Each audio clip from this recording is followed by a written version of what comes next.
ओवैसी ने कहा कि मुसलमान देश से प्यार करता है, लेकिन इसका मतलब ये नहीं कि वो अपने धर्म से दूर हो जाए।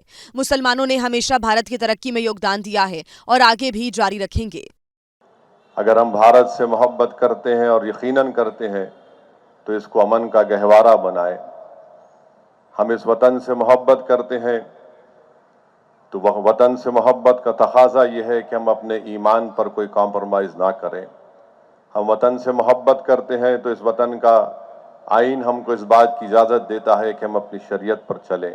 अगर भारत एक दुनिया का अमन गह बनना चाहता है, एक डेवलप कंट्री बनना चाहता है, कैसे बनेगा जब आप 19 करोड़ मुसलमानों को इस तरह हिकारत की नजर से देखेंगे, उनसे नाइंसाफी करेंगे।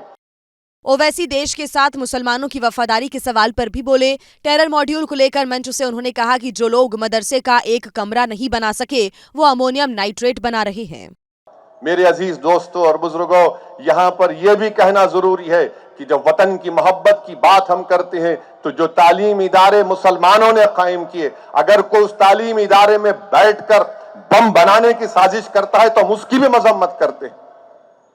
एक इदारा बनाना कितना मुश्किल काम होता है, और ऐसे जालिम लोग हैं जो एक मदरसे का कमरा नहीं बना सकते, जो स्कूल का कमरा नहीं बना सकते, जालिम अमोनियम नाइट्रेट लेकर बैठते हैं।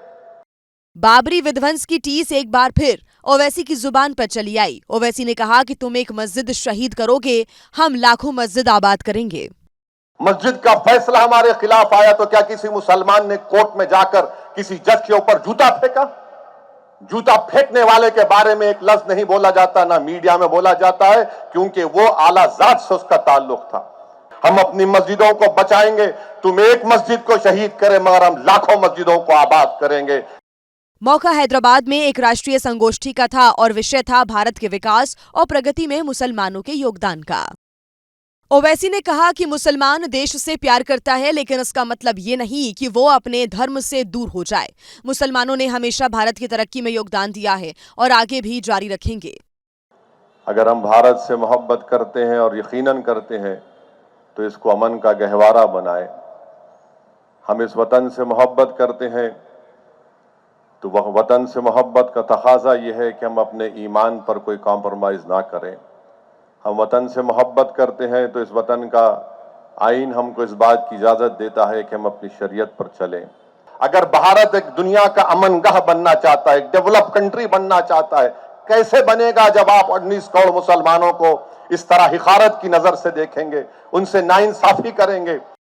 ओवैसी देश के साथ मुसलमानों की वफादारी के सवाल पर भी बोले। टेरर मॉड्यूल को लेकर मंच से उन्होंने कहा कि जो लोग मदरसे का एक कमरा नहीं बना सके, वो अमोनियम नाइट्रेट बना रहे हैं।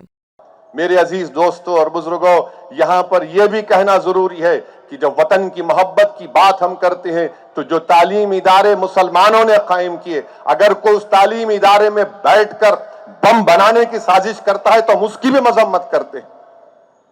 एक इदारा बनाना कितना मुश्किल काम होता है, और ऐसे जालिम लोग हैं जो एक मदरसे का कमरा नहीं बना सकते, जो स्कूल का कमरा नहीं बना सकते, जालिम अमोनियम नाइट्रेट लेकर बैठते हैं। बाबरी विध्वंस की टीस एक बार फिर ओवैसी की जुबान पर चली आई। ओवैसी ने कहा कि तुम एक मस्जिद शहीद करोगे, हम लाखों मस्जिद आबाद करेंगे। मस्जिद का फैसला हमारे खिलाफ आया तो क्या किसी मुसलमान ने कोर्ट में जाकर किसी जज के ऊपर जूता फेंका? जूता फेंकने वाले के बारे में एक लफ्ज नहीं बोला जाता, ना मीडिया में बोला जाता है, क्योंकि वो आला जात से उसका ताल्लुक था। हम अपनी मस्जिदों को बचाएंगे। तुम एक मस्जिद को शहीद करें मगर हम लाखों मस्जिदों को आबाद करेंगे।